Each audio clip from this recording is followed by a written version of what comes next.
we have a legendary anime in the making, and it's quickly become one of the best, if not the best anime this fall, winter of 2023. In some anime fans' eyes, it might just be the best of 2023. In the anime world where fan service can go overboard with ridiculously thick chicks, we have a pure soul in Frieren. Frieren, Beyond Journey's End, So no Frieren. That is the name of this incredible anime. In this video, I'm going to be talking about everything epic about Frieren, up to the point of episode 9 of season 1, or the guillotine Dantodai no Ora. So beware of spoilers, but if you guys stay long enough, I promise there will be a payoff. So what's all this hoopla around this whatever looking white-haired elf who's lived 1,000 plus years? First of all, if you are looking for a character that has lived a life that you can easily relate to, you'll be surprised that Frieren is literally for everyone. The target market for a character like her is you. I mean, how can that be? She's a chick. It's an anime meant for teenagers or early 20s or something like that. When I say it's literally meant for everyone, it is literally meant for everyone. Everyone has their own journey, and everyone can exactly relate to a certain time and place where they're projecting onto Frieren's experience. She is a chick that's gone through a lot of shit, and that's what happens when you live 1,000 years. So even though that she's lived a long time, I mean, there's a lot of character developing that can happen in that time. And one of those things that she's working on right now is she's failed to realize and completely grasp some of the most awesomest things it is to be living in the world. This is the part of her journey where she gets to build all the characteristics of what makes us a ningen, of what makes a humanistic life fulfilling. Friends, family, bonding, adventures, and just overall understanding of life.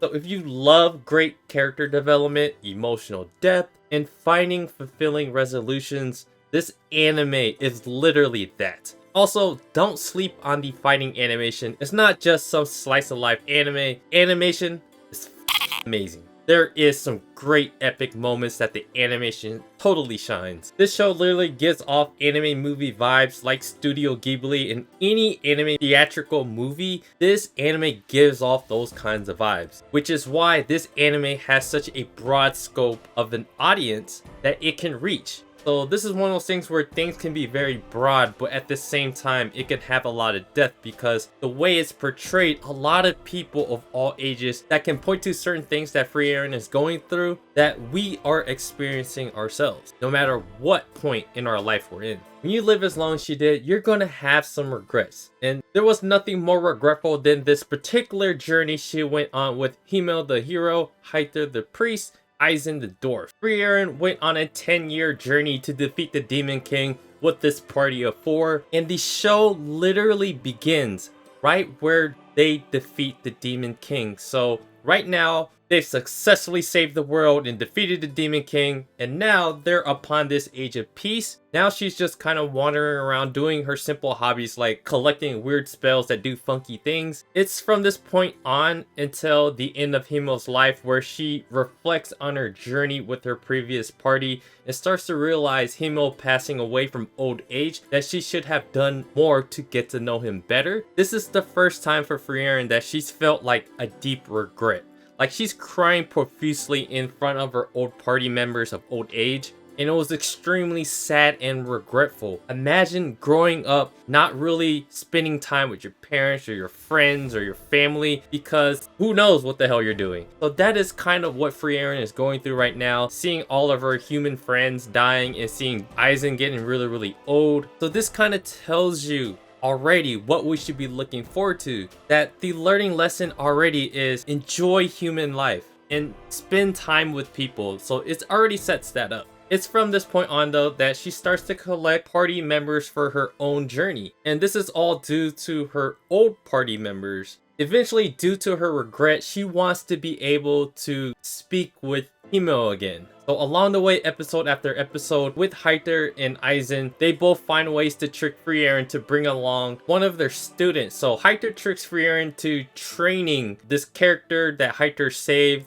as a kid. Her name is Fern. In order for Fern to be able to join Frieren on her journey, Fern needs to get stronger, so Heiter eventually tricks Frieren into training her, and by training her, she gets strong enough to be able to join the journey along with her. As Frieren and Fern go along their journey, they eventually run to Stark. Stark ends up being Aizen's top student, and eventually Stark, after saving the village and slaying the dragon, he joins the party with Fern and Frieren. And they're all going on this journey to this place that's literally heaven, which this place of heaven is supposed to have all these dead souls where Frieren can go to and talk to Himo. So here we have this main journey of Frieren trying to make up for her regret and talk to a dead loved one, or her just really getting to know Himo. Because of everything in her past that he's literally done for their party of four and for Frieren and helping her out and getting to understand her, she wants to kind of reciprocate that back. So a character like Fern teaches Frieren what's it like to be essentially a good friend. Frieren starts to do things that we would think a good friend would do. She buys gifts for her, celebrates her birthday, and just overall just be a good sensei to her. So Frieren imparts her wisdom of living freaking forever on her as they go from quest to quest, as Fern gets significantly stronger without the story really informing us just how strong Fern is. They kind of go from quest to quest just between those two. So it's hard to judge a character like Fern when we're comparing her to probably the strongest mage of the entire show, Frieren. Then eventually when they reach Stark, who is like this red-headed Zenitsu off Demon Slayer, he's always scared, always afraid, but he doesn't realize just exactly how strong he is and what potential he's really got, because mentally he's just not there. It's hard for him to rise up to the occasion, even though we all see that the talent is there. So right now we can already see what learning lesson there is for a character like Stark. It's easy to figure out. He's a very simple trope, but well needed in the story. What I love most about these MCs or protagonists that are like all powerful, and you guys know how much I love Eminence the Shadow, so Sid is that character. They are the ones that display a lot of their wisdom upon the other central characters like Fern and Stark. So while Frieren has her own personal development within the show, she's able to impart her knowledge onto these two characters and build confidence within these two young buckaroos. And one of the other things that I love a lot about this current art is Frieren sees through the demons' bullshit. On a side note, this is an anime that treats demons exactly like they should be treated, like freaking demons. So not only does Frieren help others build character and build resolve, bringing about Stark's and Fern's potential, I love the story's portrayal of these demons because they lack any humanistic morals, because you guessed it, they're not humans, they're demons. I think that's what all of us think about when we think about the demon archetype. It's cool this story stays true to that archetype and not build some weirdo humanistic traits onto them. So now we're at the point in the story for episode 9 where you get a decent summary of what's happened so far in Frieren. This is the big payoff. From casual slice of life, building character, building resolve, all along this journey, we finally get to see Fern's and Stark's years of their hardship come to fruition as they beat the crap out of some demons. For Frieren, we've only got to see a little bit of her abilities and just how powerful she really is. So going through all this slice of life, getting to know these characters, getting to know their situations, getting to know what they need to work on as people, this is the kind of episode that gives you some kind of closure to what it is that they're trying to build upon. Getting to understand what their strengths are, getting to understand what it is that they're meant to do. So before we get to the payoff, let's catch up real quick with the plot. So Frieren, Stark, and Fern, they want to reach this heavenly place where Frieren can talk to Himo's soul or his spirit. And the bad thing is this heaven, for some reason, is located near the demon kingdom place. So they'll have to travel all the way up to this area where Frieren and her party from the previous journey, where they had defeated the Demon King, they get stuck in this town that won't let them through because the demons in this town are basically in some kind of peaceful negotiations, even though the townspeople don't really want to do it. And the leader of this village is Graf. And his family, his grandparents, he's the one that fought with Frieren back in the day against Aura the Guillotine, which is one of the 7 main kind of demons So as Frieren, Stark, and Fern, they entered this town, Frieren right away senses a demon. And what does she want to do when she senses this demon? Blast his ass. So before Frieren gets to really kill this demon, since they're in peaceful negotiations, they throw Frieren in jail. And the demon that's supposed to be part of this peaceful negotiations, there's Lugner, Drat, Lenny. Demons equals bad. So Frieren ends up getting locked up, and while Fern and Stark are trying to find a peaceful way to get her out, she's supposed to be there for 2 years, which is like nothing to an elf. So Fern and Stark is like, oh hell nah, we getting her ass out. So Frieren in jail starts to recall the past about demons and why they're so bad, why they should be untrusting, because guys, demons are bad. They don't understand human values because guess what? They are not humans. So Lugner and his fellow peaceful envoy of people take Graf hostage, and one of Lugner's executioners go out to slay our white-haired elf queen. However, Frieren barely goes beast mode and makes Drought goes Thanos. And it turns out Lugner's goal is to get Graf to take down this barrier to get Aura to come in to take over the town. This barrier is supposed to be something of significance because Flamme is the one that created it. She is the creator of the human magic of today and is Frieren's sensei. So as the plot starts to unravel, Lugner starts to represent somewhat of a life lesson. So he talks about how he hates people with talent because it screws over the people that work hard. You know who the talented people are because we want to be these things. These are people that naturally have a gift. You heard the man. So the story does a good job showing Frieren as kind of like this sloppy, lackadaisical kind of person, and Fern kind of has to be the responsible caretaker for her to wake her up on time and make sure that she's all done up. I mean, Frieren does live kind of long, so it makes sense that she takes her time. Frieren as a character, she's kind of just going through life. She's going with the flow. So once Frieren is freed and she goes out to go chase after Aura, and meanwhile Stark and Fern, they go to save Graf, who is the leader of this town, and they eventually trick Lugner and Linnea, and they save Graf and they take him away. While Lugner is there, he's recovering from Fern's attack. They set a little trap onto Fern and Stark to catch up with them later. So at the end of the previous episode, episode 8, and at the beginning of episode 9, Fern and Stark, they take the wounded Graf Granat to get healed by a priest in a church. Graf then begins to detail their situation against the demons. Aura has this demonic magical ability to obey her, and it's called the Scales of Obedience. We've seen this scale trope before. And then Graf continues to explain what Aura's weaknesses is, and you guessed it, being stronger than her, or tipping the scales. In this case, you just gotta have more magic than Aura. So as Frieren goes to confront Aura, Aura starts to attack her with this undead army, and Frieren does something a little bit different than her last fight that she had with Aura. So for Aura, in her past, she fought against Frieren with Lugner. And all these demons, remember she already defeated the Demon King with the previous party of 4. So a character like Aura is one of the remnants that's still alive from that era. And Frieren does something funny. She doesn't blow them away. She uses a spell to dispel the magic that is making these dead entities obey her. So Aura questions why she would use such a roundabout magic draining ability when she could have just blown them up like all the times before. So this takes us to another flashback scene. This show utilizes a lot of flashbacks, and from Frieren's experience,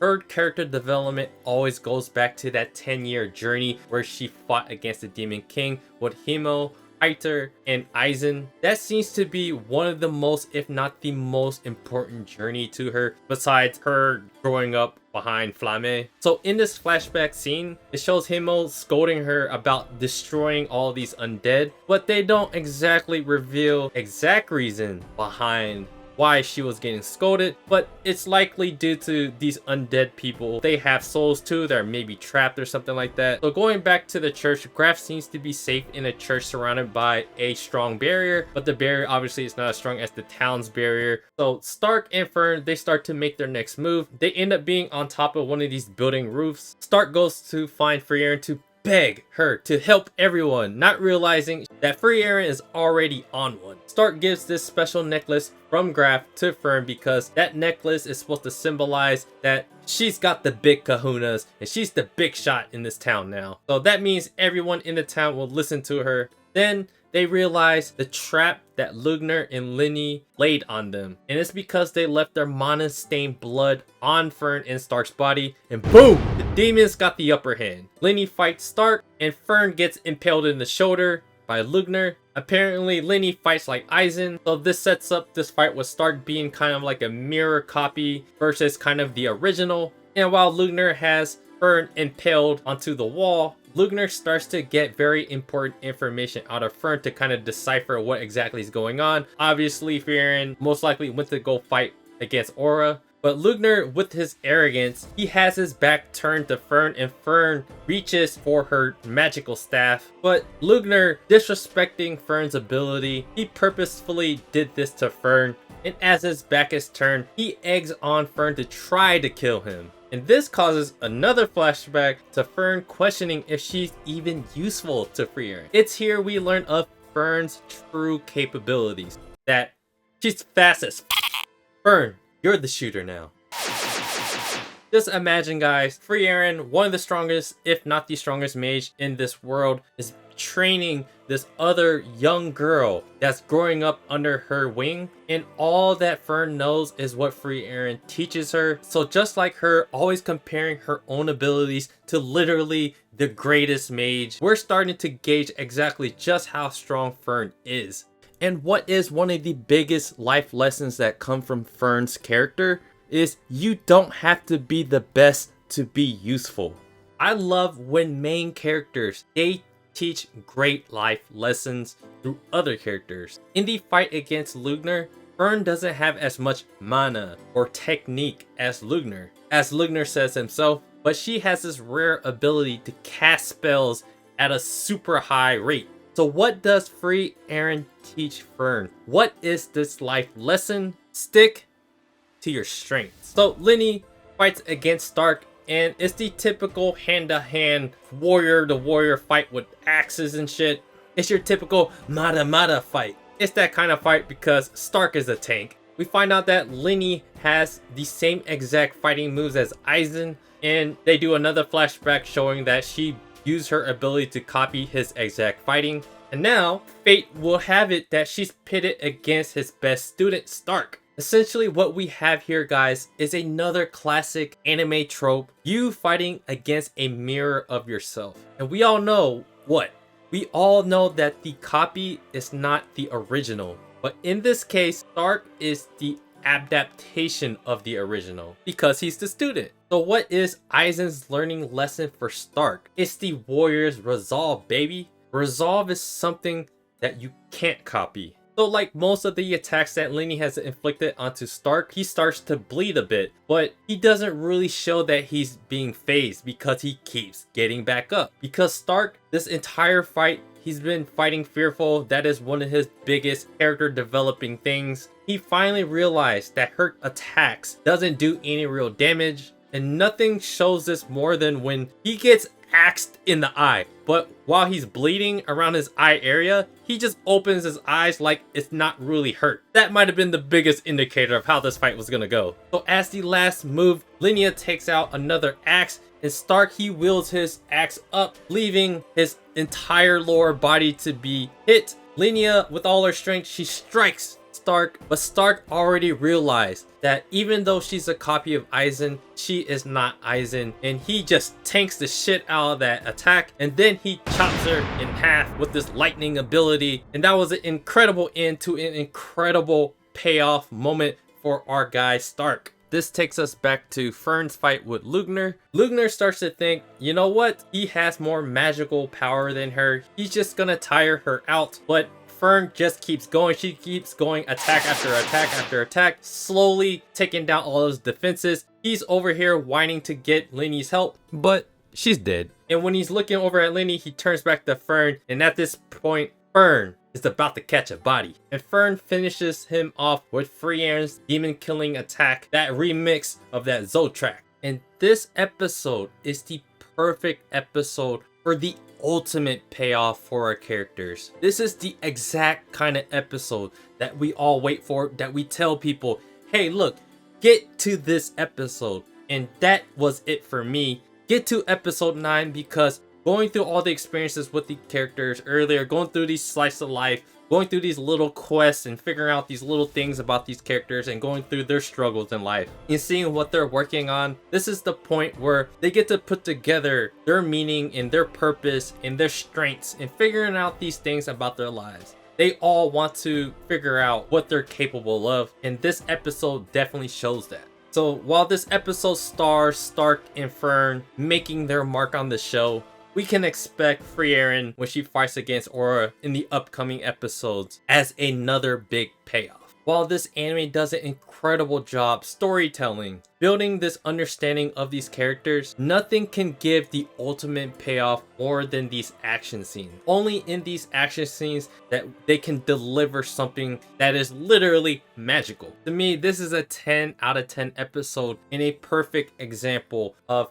how to do a payoff for a story. It brings together the life lessons. The bad guy makes you think about the life lessons that they are going through Lugnar's example of talent versus hard work. And you just have this incredible sparkly end to a very, very entertaining episode with these last attacks on these demons. And behind that is the awesome animation. It's not Ufotable level animation in Demon Slayer, but it's very, very good. And Frieren right now, guys, it's like top 2 for me. Right now, it's the Imminence and Shadow and Frieren. And both of these animes, they give me something different. I love animes for different reasons, and it's hard to really compare, oh, what's better than the other, because we love these animes for different reasons. So right now, those two are my favorite in this anime. I've been wanting to talk about it for a long time. So hopefully this video comes out to be okay. Let me know what exactly do you guys find special about this anime? Am I right? Is this one of the best animes of 2023? Is this your favorite anime? Which other ones is better? I would love to know. So yeah,